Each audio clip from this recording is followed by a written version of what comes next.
Weekly expiry के दिन बाजार में दिखी गिरावट। निफ्टी 109 अंक गिरकर 17,000 के पास बंद। मीडिया, मेटल्स और फार्मा को छोड़ सभी सेक्टर्स में दिखी कमजोरी।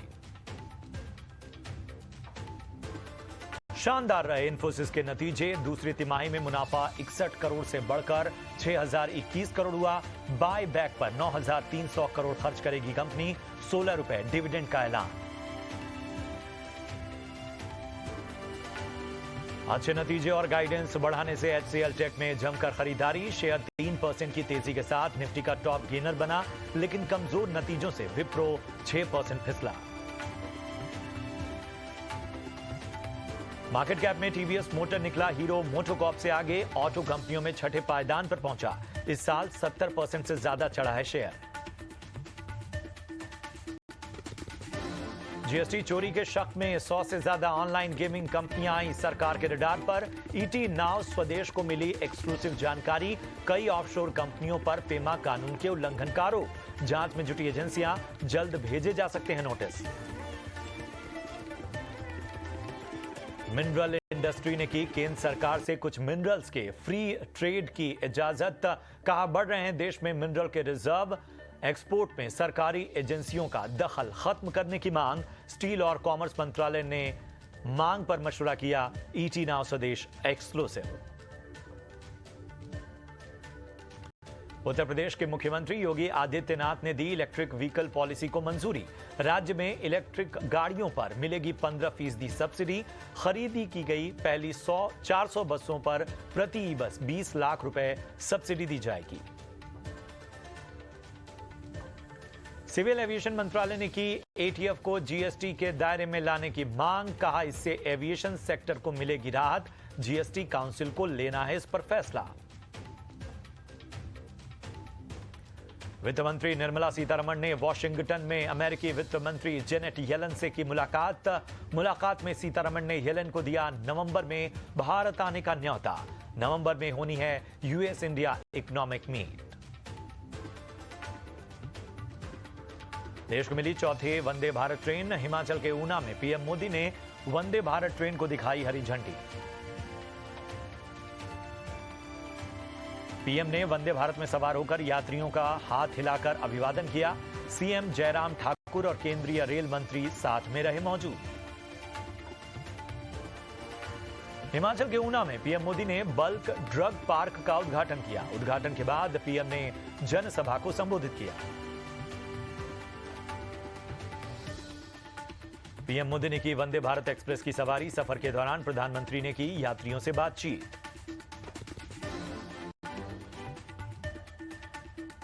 दिवाली पर उत्तराखंड जा सकते हैं पीएम मोदी। चीनी सीमा पर जवानों के साथ मनाएंगे त्योहार। सूत्रों के मुताबिक केदारनाथ और बद्रीनाथ धाम भी जाने का कार्यक्रम।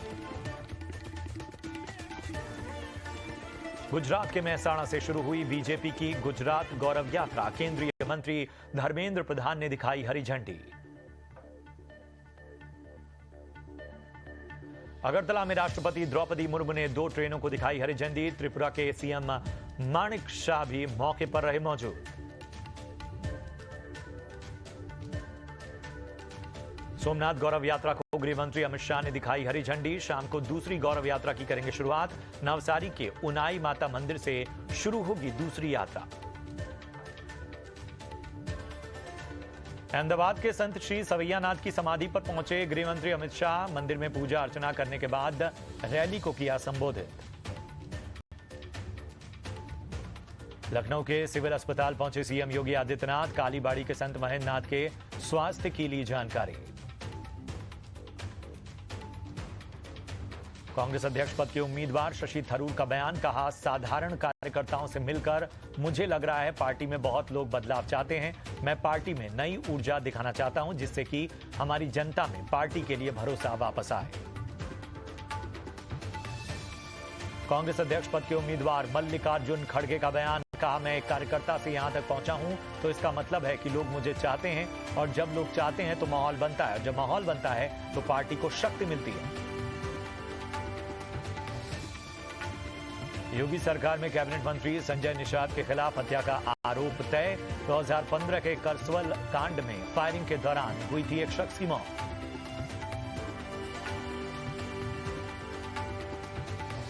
हिजाब मामले पर सुप्रीम कोर्ट के दोनों जज ने सुनाया अलग अलग फैसला। बड़ी बेंच को भेजा गया विवाद, एक मत नहीं हुए दोनों जज।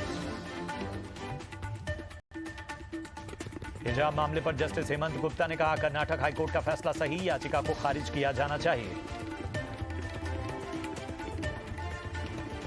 जस्टिस धूलिया ने हिजाब मामले में कर्नाटक हाईकोर्ट के फैसले को खारिज किया, कहा मैटर ऑफ चॉइस का मामला है। राज्यसभा सांसद कपिल सिब्बल ने साधा केंद्र सरकार पर निशाना, कहा हिजाब पर बैन का राजनीतिक इस्तेमाल करेगी बीजेपी, महंगाई कम करने पर सरकार को देना चाहिए ध्यान। सुप्रीम कोर्ट के फैसले के बाद बोले कर्नाटक के शिक्षा मंत्री, कहा हम सुप्रीम कोर्ट के फैसले का स्वागत करते हैं, लेकिन हमें और बेहतर फैसले की उम्मीद थी।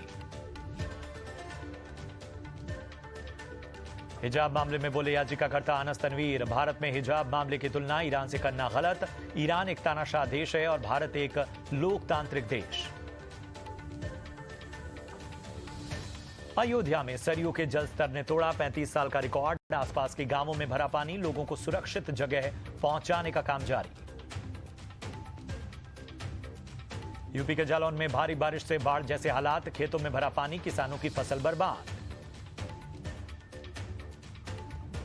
पीलीभीत में पुलिस वालों की अनोखी पहल, बाढ़ से घिरे गांव को पहुंचा रहे मदद। हर तरफ हो रही है इस काम की तारीफ। सीएम योगी आज फिर करेंगे बाढ़ प्रभावित 5 जिलों का हवाई दौरा, बांटेंगे राहत सामग्री, साथ ही राहत कैंप का भी निरीक्षण करेंगे।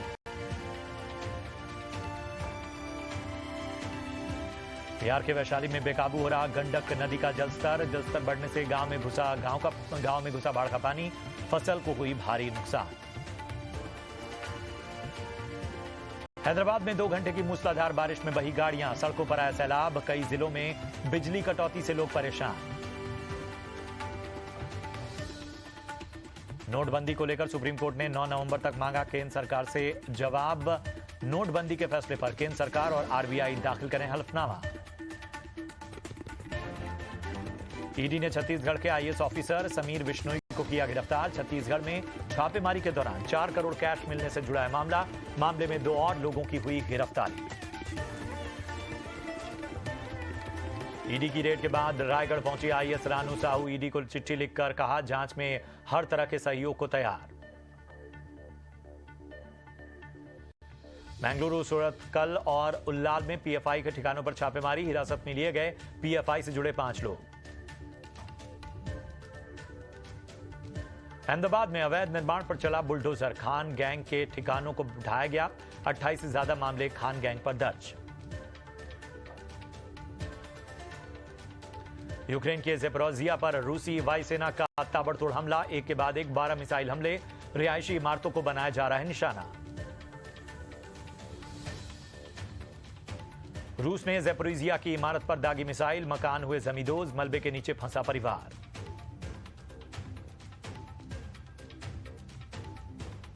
यूक्रेन से जंग के बीच रूस ने किया बड़ा दावा। रूसी रक्षा मंत्रालय के मुताबिक रूस में आतंकी हमला करवाना चाहता है यूक्रेन। रूस ने यूक्रेन के 2 आतंकी हमलों को नाकाम करने का किया दावा। रूसी रक्षा मंत्रालय ने दिए वीडियो सबूत। रूसी रक्षा मंत्रालय के जारी पहले वीडियो में शख्स के पास से मिला संदिग्ध पैकेट। रूसी सेना ने पैकेट को बताया बम। शख्स ने यूक्रेनी नागरिक होने का दिया दावा। रूसी रक्षा मंत्रालय के दूसरे वीडियो सबूत में गाड़ी में बैठा दिखाई दिया शख्स। रूसी सैनिकों ने चेकिंग के बाद किया अरेस्ट। भारी मात्रा में गोला बारूद और रॉकेट लॉन्चर बरामद। यूक्रेन के निकोपोल में रूसी वायुसेना ने किए हवाई हमले, मिसाइल अटैक में 3 नागरिकों के गंभीर रूप से जख्मी होने की सूचना।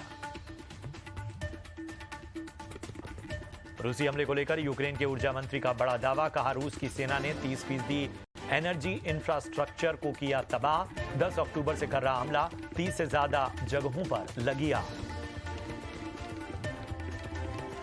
युद्ध के बीच रूस कर रहा है टैंकों की कमी का सामना। अपने पुराने T-62 टैंक्स को मॉडिफाई कर चला रहा है काम।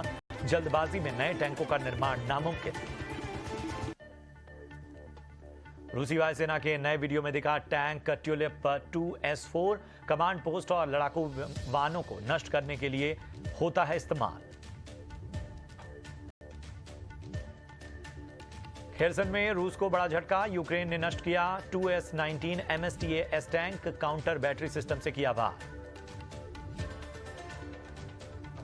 यूक्रेन ने बेलारूस पर लगाया रूस को टैंक भेजने का आरोप, जनरल स्टाफ के मुताबिक रूसी सेना को भेजे 20 टैंक। खेरसन में रूसी सेना का सामान बरामद, इलाके को कब्जे में वापस लेने के बाद यूक्रेनी सेना ने की जांच, हथियार के साथ खाना और कपड़ा भी मिले। रूसी वायुसेना ने यूक्रेन में उतारे 2 इंजन वाले सुखोई, रडार की पहुंच से बाहर रखने में माहिर है सुखोई 25। सैटेलाइट तस्वीरों में देखी कीव में बमबारी के बाद हुई तबाही, पूरी तरह बर्बाद दिखा कीव का पावर स्टेशन, एक सरकारी इमारत भी तबाह। रूस पर जवाबी कार्रवाई कर रहा है यूक्रेन, रूसी सेना के ठिकानों पर फाइटर जेट से कर रहा हमला।